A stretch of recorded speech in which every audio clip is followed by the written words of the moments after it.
Əllərdə, ayaqlarda, barmaq uclarında, daha çox distal nahiyələrdə, məsələn, yuxarı ətraflarda, qollarda dirsəkdən aşağı, aşağı ətraflarda isə dizdən aşağı uyuşma, keyləşmə, yanma, donma, üşümə çox rast gəlinən şikayətlərdir və çox vaxt bu şəkərli diabeti olan pasientlərdə daha sıx-sıx görürük.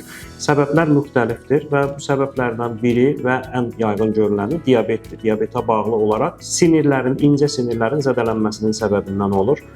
Diabetin ümumiyyətcə belə zərər verdiyi 4 orqanımız var. Yəni bunlar böyrəklər, gözlər, sinir toxuması və qan damarlarıdır.